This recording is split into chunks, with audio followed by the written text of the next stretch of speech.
Here is what I learned the very first month on Airbnb, and I'm telling you something, this video is going to be power-packed with value, tips, tricks, and strategies all the way through, and what I've learned from when I first started back in 2016 till today, and literally becoming the #1 Airbnb coach in the United States. So share with you and take this into your own business, whether you're just beginning into Airbnb or you are a seasoned Airbnb host. First thing is this: pets and little children. Now, we can't decline little children, but try to limit children under the age of 3. The reason for it is not that it's bad, it's just that sometimes they can puke on the floors, they can crap on the floors, and also a kid decided they were going to do a drawing class on my brand new stainless steel refrigerator. Pets, let me share you a statistic. Over 25 to 30% of travelers actually bring their furry friend with them. So in the beginning, I didn't know. I said no pets because I thought that the ratio between having a pet and the destruction of the property would be not beneficial, but realized later, if you allow a small little furry friend, it actually is a lot better and you're gonna get a lot more bookings because that's 30% of the revenue you could potentially be losing. Okay, let's talk about the next thing, and that is instant book. I didn't know in the beginning. What I was doing is I turned off instant booking. When I'm on instant booking, this is my opinion, you will get a lot more bookings by doing this. And that brings me to the cancellation policy while you're putting your profile together. I, in the beginning, wanted to be very strict. I was like, no, nobody's going to be able to get a refund if they, decide they want to cancel last minute, XYZ. Here's what I've learned. There's a flexible and there's a strict. When you're on Airbnb, use the one that says flexible, which means within that 5-day period before their booking, they can cancel and get a full refund. That leads me into smart pricing. When you guys are doing your pricing in the Airbnb app or website, think about the pricing. There's a button that says smart pricing. Now what it does is it takes other Airbnbers, right? And it says, what should this be priced on based on the city, based on the demand, based on weekends, based on holidays. What it doesn't account for is events, sporting events, etc. So what we do is we leave the smart pricing on, and you can then go in and just manually change for sporting events. You can actually do holidays as well. I mean, I don't really think it does a great job on the holiday section as well. So say probably up 35 to 40% from what your normal price is. So think about the holidays and then just go in and make sure those prices are significantly higher in the future because of the demand that people are gonna wanna be traveling during those times of holidays. And that leads me to the description, and this is very important. In the beginning, I had no clue. I was just putting a paragraph there about the property. Here's what you wanna do. You wanna have your description in bullet point form. So what the property should read is this: free with the property, ... and then list out 5 things. I'll give you a few right now. Free fast Wi-Fi, free Hulu, free Netflix, free parking. And then you can have a paragraph underneath that. It gives you 500 characters about your description, and that's where you're gonna have a paragraph under about the beautiful property and the surrounding areas. Okay, let's go to title while we're there. The title should have as many amenities inside of it for SEO purposes, which is search engine optimization. So in your title, you might put something like new renovation, hot tub, star, king bed, star, pool. This is going to rank you because when people are searching, I'll give you the top 3 people that search. Right now, when you're a traveler, the top 3 things that people search for are pools #1, hot tubs #2, and actually a workstation #3, king beds #4, and game rooms #5. And so if you can put as many of those inside the title that fit, you're gonna rank when people search for you. And that's gonna lead me right into the pictures. You have what they call a hero picture, which is the main photo about your property. The most valuable real estate that you have in Airbnb is that main picture. Look what everybody else is doing. Go to Airbnb as a traveler and see what everybody else is doing in your area as far as when you go to search. Go to search and just type in, say, example, Philadelphia. That's where your property is gonna be. Go search for the same bedrooms and bathrooms. Look in Airbnb, see what the prices are, but also look at the pictures. Look at the occupancy based on those pictures, and then basically do the opposite. So if I see a bunch of people that have pictures, their hero photo, it's the main one, if they are having that as the inside of the property, I'm gonna put mine up that's the color difference of a vibrant part of the city as my hero photo. So it stands out from everybody else's boring inside the living room picture. Also, The next 4 pictures after, when you're putting your profile together, after the main hero photo are very important, that it's not just 4 pictures that are boring about the kitchen or the living room. You want the 4 best pictures throughout the whole place to be the next 4. Hero photo and the next 4 best pictures of the property right in a row, because that's what people see when they're on the listing. I didn't know this in the beginning. Snacks and wine. So here's what we do. We put out, granola bar, 2 waters, and maybe some type of candy. And then we also, every stay, a nice bottle of wine with 2 glasses with a note that says, enjoy a free bottle of wine on us.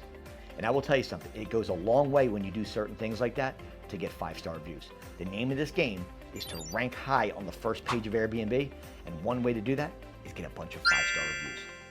I will tell you, while I'm on the 5-star kick, if you go cheap on the bed itself and you go cheap on the pillows, just expect a lot of 1 and 2-star reviews. If you do a really nice pillows, right? A soft and medium and a hard, so people like different, firms, and you do a really nice mattress. I don't care about the sheets. Really nice mattress itself. I promise you, you will get better reviews. There's 2 little tips right there. This thing is full with gems, and if you haven't got literally amount of gems that I'm telling you something, I'm blowing your mind right now. I know you're like, damn, how did the hell are you gonna give me all? Give me a thumbs up. Subscribe to the channel. My name is Investor Mike. I come to you every single day to make sure that you win in the game of Airbnb and Airbnb arbitrage. Subscribe right now, and thank you guys for giving me a thumbs up on this video. All right, also, how about an Uber card? People are coming in for 3 to 4 days. They're not typically gonna eat in the property, right? They're not gonna eat there. So what if you just booked an Uber and the driver gave you a stack of $20 Uber cards? This is a massive tip right here. What we do is we take the Uber card and we put it right next to the bottle of wine and snacks, and we say this, here's a ride on us. That small little detail right there, when people are putting their, when they're writing back about a testimonial about the property and they're giving us a review, has always been, thank you for the card, thank you for the wine, I appreciate it. Like that kind of stuff goes a long way, and people will come back and back and back and stay at your place because it's the small things that matter. And that leads me into this. Cleaners versus hiring cleaners versus you cleaning it yourself. Let's go in 3 levels. Number 1, you clean the property yourself. Now, if you decide that you are in the area and you want to go clean the property, obviously you're saving that money that's going to be in your profit because you're doing it yourself. You're trading your time to save that, whatever it is, 60 to 150, depending on the size of the property. You're saving that money on every clean. The second option is get on Indeed, and you can actually train somebody to clean the property for 20 bucks an hour. So we have a cleaning company. We train these cleaners to go in at $20 an hour.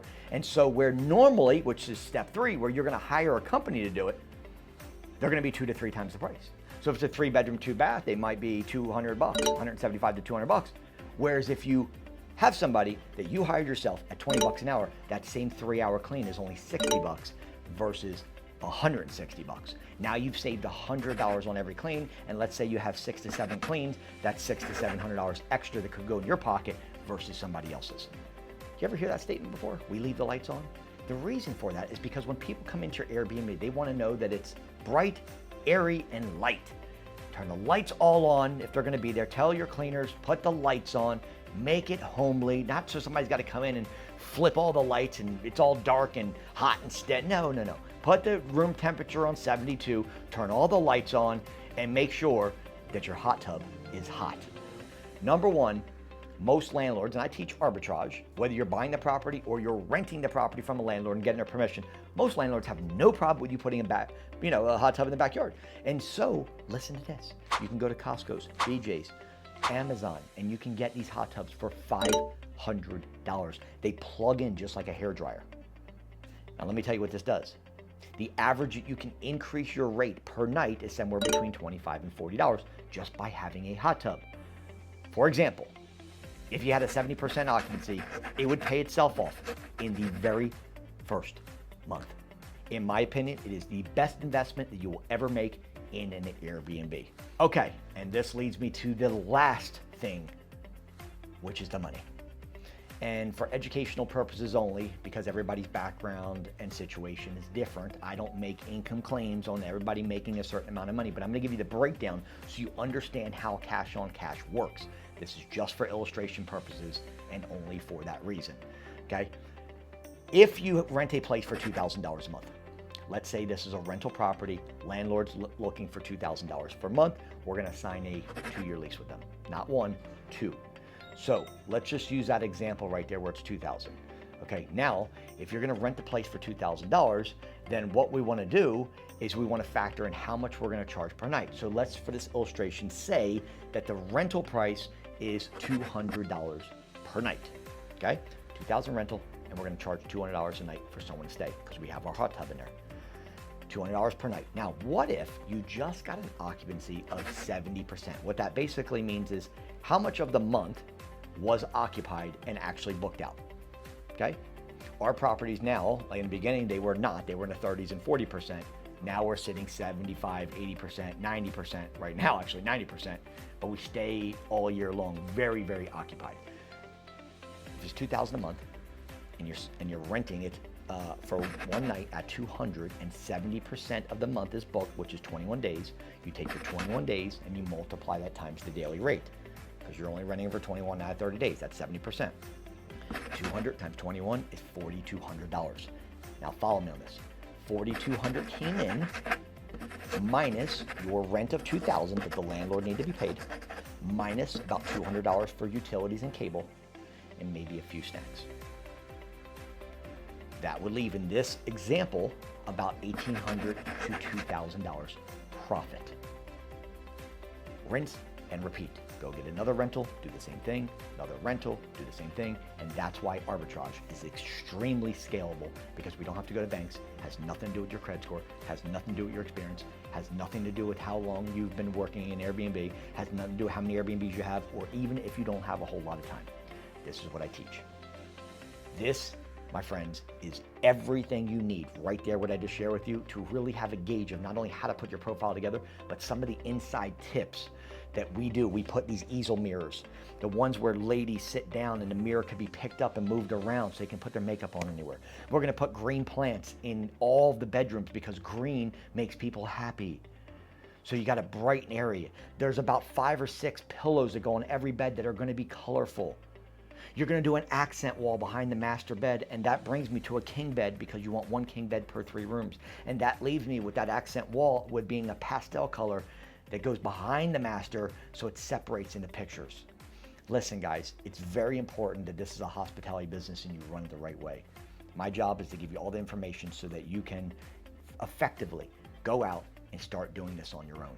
I've helped tens of thousands of people in my life with different coaching things that I've done, and you would be no different. If you need help at all, message me the word Airbnb in comments, and I will personally reach out to you so I can help you.